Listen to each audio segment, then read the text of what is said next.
The Papa Louie franchise, one of the most popular and the most favorite part of most of our childhoods. You either wanted to master all the games to get the Papa Louie himself, or you just wanted to rage bait all the super loyal customers. After this big journey of almost 20 whole years, Papa and his customers have built a huge empire of fan base that somehow feels like it never existed. Hi, my name is Jay, and I can't contain myself when it comes to Flipline Studios.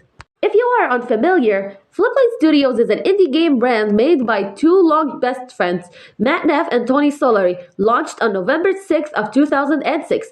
The two had a great passion for video games, and so they made their debut on the internet through their series of Flash games. They are most recognizable for the iconic game chain that was without a doubt the Papa Louie cooking games, and due to its popularity, Flipline managed to translate their beloved games to an iOS and an Android and on Steam. As an alternative port to the original Flash games, you can still find them on Cool Math Games in case you wonder, but you can't really play them on their website unless you have a Flash emulator, like a rifle, I guess. And what made them what made them blow up? This is undeniably its own fan base that lurks in the deep shadows of the internet. But why? For today's video, I've prepared you a deep dive to the Papa Louie fan space as a member of the Great Mix, how it started, how it is going, and how long it would last. Ever had a moment and wished your super cool original character was in a game you like? Well, starting from 2013, Flipline started its own fan contest called Kingsley Customer Palooza, based on one of the characters of the game. The contest premise was creating your own character and post it on the official web in a character voting game. The character that gets the highest vote rate gets the permanent pass to become a customer in the upcoming games. The first character to win is called Hope, and its creator somehow is still active on the forums and had confirmed some points of Hope's lore, which is quite interesting. Having the other customers with no specific story, except for Yui, that has been the only playable fan-made character in the whole platform games, Papa Louie 3. So far, we have up to 8 customers, with the latest one making its debut in Papa's Milk Korea, which was some years ago. The voting game is currently cancelled, or that's what I have gathered, due to the death of Flash. The creators don't have a proper web to work on for their next contest. The fans were quite eager to see any new updates, suggesting making the voting game a part of the character and story making app Papa Louie Pals, which I would be surprised if you have never seen it. I personally had nothing to do with this game, since I wasn't even aware that it actually existed, but a friend of mine going by the name Manny have told me that their experience on the platform was nothing but space to others' fan-made characters that couldn't make it to the rest of the mix. But as I was searching for more information, I found some drama on YouTube that it's actually too subtle and tame and the discourse felt like it was made by kids. It would explain a lot. Not to mention the Papa and his next chef drama that dropped at the latest game, Papa's Palateria, which led by lots of bigots, since Lizelle wasn't an actual cis female and she was competing to the female role against Toru, who was also a favorite character, like really long ago. But yeah, the game areas, if you haven't noticed, are pretty woke. So yeah, deal with it if you don't like it.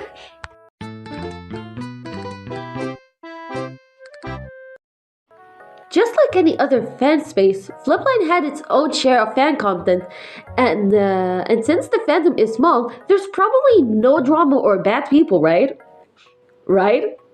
The franchise has so very interesting fan game concepts. One of them runs on PowerPoint, and it has countless AUs from the forum and the social platforms. But for now, I will only tackle the ones I'm familiar with.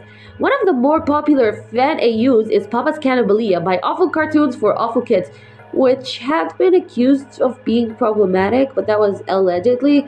But no one really talks about that person anymore, so I guess um yeah, I don't know. This AU is about a what if situation as a result of Papa Louie confusing and concerning over successful career based on his secret new restaurant that serves human flesh, which is pretty interesting. You can tell Papa Louie is such a wild card. We don't know much of him, which raised a conspiracy theory towards him and his own growth. It was spreading like wildfire that it reached the creators Matt and Tony. That they explained in the Papa lore of a quote, Papa Louis has good intentions and he loves cooking. So it's hard for him to imagine anyone wouldn't love flipping burgers and stacking pancakes all day long. Which, yeah, true. Papa is a nice person in the way the creators describe him, but it's like a situation where we'll never know and we have to let it sink in. As I was diving in the internet, I also find some fanfictions on Wattpad and AO3, but most of them are unfinished, too freaky, or straight up life sentence in jail, and so have correlation to Lala Loopsy. I don't know, to be honest. I just found it when I was trying to read some fics, and yeah. Aside from the obvious, the game has countless artworks and recently fan memes on TikTok and others and other games, other memes posted on cool math games of all the platforms. Other fanfics I would like to share are Taylor with Fireboy and Water Girl and the Papa Louie creepypasta, and the greatest of all,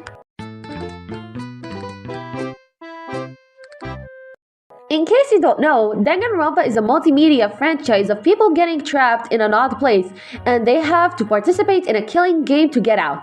I personally don't think I need to explain further, specifically due to its growth on TikTok in 2020, then it's blowing up again this year, and about to get a remaster of the second game in the chain. But what does that have to do with Papa Louie, you may ask? Well, Danganronpa has its fair share of fan content where whatever franchise you like, there's a high chance of it getting a Danganronpa AU for it. And AU stands for an alternative universe where a cast of a franchise live in another world of a different timeline. I thought I don't need to mention it, but anyways, in Papa Louie's case, we have about three whole fanfictions on the Danganronpa AU. The first one of the matter it was written by Zoomer3539 in 2017, where his version had Cooper as the protagonist, and it's very, very long. If you want me to read it, feel free to comment, wink wink. It also has major reference to the original first game, but I don't want to spoil it any further. So far, this AO is the only one that is actually completed and has a second volume. However, the second part was abandoned by the writer. And the second version of the Danganronpa AU is under the name Flipping Tears of Despair, created by OC Fanatic, that started around the same year as Zoomer's version and highly inspired by him. But this version was cancelled, and the creator shifted to another fandom before leaving the internet for once and forever. The Danganronpa concept has faded for so long and it became irrelevant until 2025, where I found this new Danganronpa version, the Papa Louie Danganronpa, on Tumblr in 2025 under the name Papa Louie's Danganronpa 4, created by Idiot Fanghost, who helped me a lot while making this video, where you can find them on Google Docs and AO3. This series is still in development, as I believe, but the creator is still active on TikTok, so check them out. Truth to be told, this version was my personal favorite, and it has a little surprise. I can't wait to tell you, but I personally just can't. I can't say it. It's a surprise. So yeah, check it again. I don't know what to say. It makes me very happy. Yeah, fan arts also need their own section. The first piece of fan art on the fan space was posted on October 18th, 2011 by a fan artist goes by the name Magic Music, and later on Flipland would post this fan art collection, mostly picked from DeviantArt under the title Peggy's Fan Art Roundup, starting from 2014 and suddenly stopped around April to May of 2019. The fan art blogs were silent until 2021, where a new fan art collection series called Brody's Gallery on Instagram was hosted. I got featured there a few times, and the fandom was so happy how Tony and Matt are trying to help small artists and show gratitude to their fan base. The collection was doing great until July 2023 when Instagram started to get a little funny and decided to remove the recent hashtag feature where it became harder to navigate the recent artworks. They don't want to exclude small artists, so they had to stop it and never talked about the situation again. But I personally believe that they won't let us down, and when they find the new method, we'll be informed in no time. My hopes are real high and optimistic. I'm about the whole situation. It was so fun and interactive to become with artists on Instagram. But since the hashtag feature was broken, I assume many artists have decided to focus on different media platforms such as Tumblr and TikTok.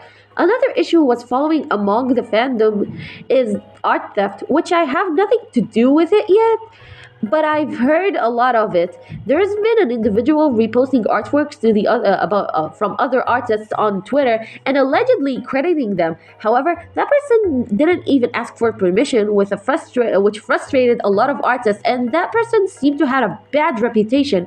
But I digress.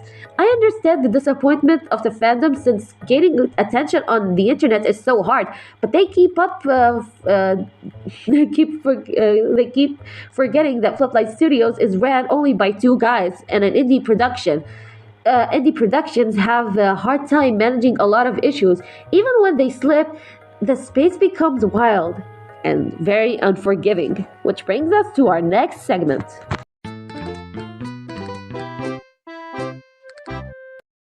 2017, Flopline had been creating April Fool specials when they post potential game concepts and updates, which are actually very fun, and it became an annual tradition. Except for 2023, that's when Freezeria's Steam port was released the day before.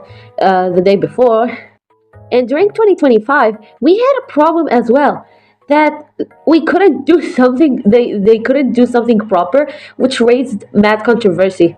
In 2025, Tony made an April Fool's post with a surprise AI. Dun dun dun. I can't. Man, this is so. Anyways, the post raised a lot of eyebrows and pissed so much people. Tony replied and took the responsibility for this issue as he said, "Hey guys, sorry, I'm out of town and trying to log in my phone. I initially made the post using just the exhibit drawing of Matheny and his two allies. Allies? Sorry. Once it was all done, it seemed a bit bland. With me heading out of town and the Jack Smith reveal last week, I ran out of time trying to draw the courtroom sketch and had AI to wrap it up for me. I'm sorry, I didn't think much of it, and it was just an addition to an April Fool's Day joke, and not part of the game or anything else. I get it now, and it won't happen again." Also, Matt was not a part of this. Wasn't a part of any of this. Honestly, when I first saw this post and knew it was I just realized that there's a reasonable reason. Since they have never done that and they always been supporting their artists, Tony didn't disappoint me because, like, we all do mistakes and he always tries to fix his own problems. Like changing Hacky's hair to avoid cultural appropriation. Is that how you say it? And covering Penny's chest considered her being a high schooler. When people don't know the ages of the characters, it can get interesting. I am going to be the judge of that. I can be Penny. Is it weird to be your crush? Well, I don't like Alberto. I've never liked Alberto. But I have a crush on Penny. Is that weird? Well, if I pick Penny, I could look at my boobs. I need to be... Needless to say, nothing bad was intentional and it's always trying to bounce back. I don't want Penny falling in love with Alberto because he's kind of a hunk. So we're just going to give him a lot of onions so his breath smells like shit. Then Penny will never want to kiss him. And then once again, Penny will kiss me and stick her finger up my butt a little bit.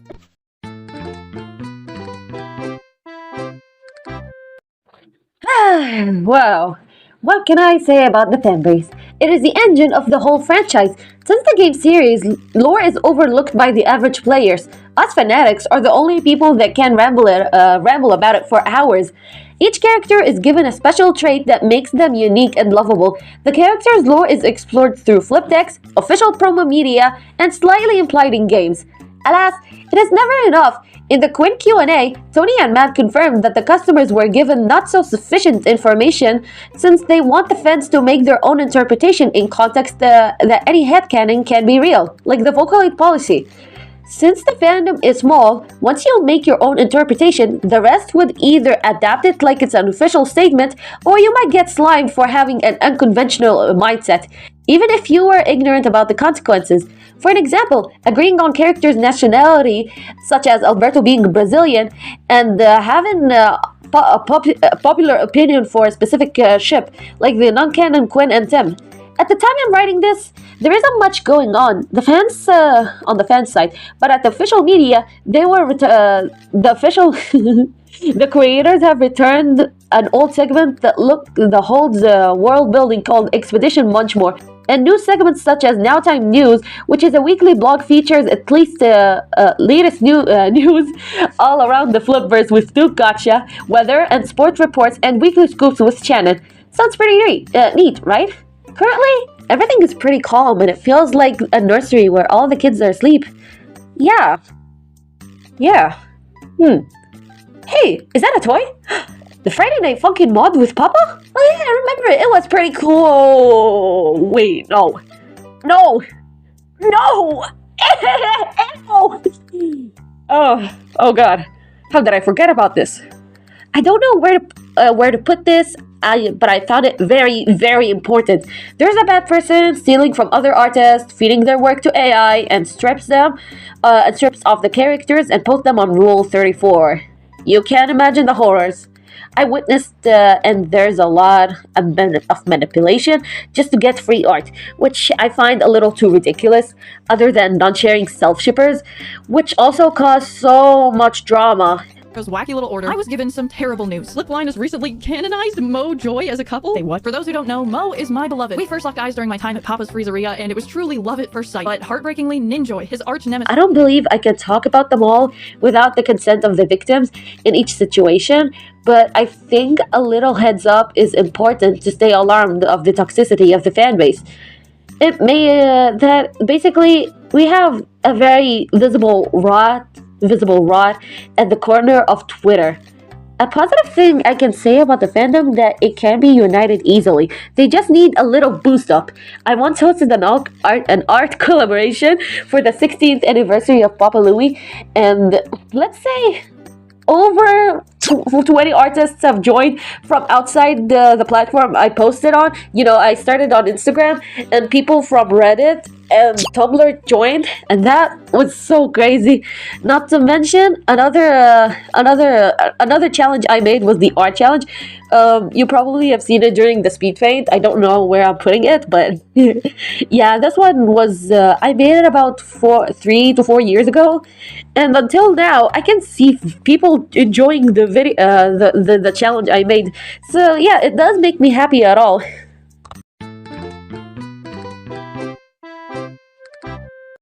Since the beginning of their career, they've always looked for methods to gain attention, and they had some merch from physical flip decks, standees, and surprisingly plushies with the collaboration of Makeship. And at the time I'm writing this, they have announced the deluxe PC port for Papa's Molkeria. It feels kind of ironic how the creators are back to productivity when the fanbase feels empty and hard to interact with. And I don't know how to finish this segment. I found AI slop. I guess it's fun. Nah, it's not. I mean, the fandom has always been kinda niche and relatively small. That the worst thing would happen is far away, judging on how most controversies are like years apart, and once exposed, the abusers hide until no one remembers them. So I guess it's safe for now and is welcoming for anyone to join. But if you found this video somewhat interesting or helpful, make sure to like it and boost it if you know, like the normal typical YouTubers move. And if you have any suggestions about anything, tell me in the comments. Check my Instagram account. But for now, see you soon. Bye bye.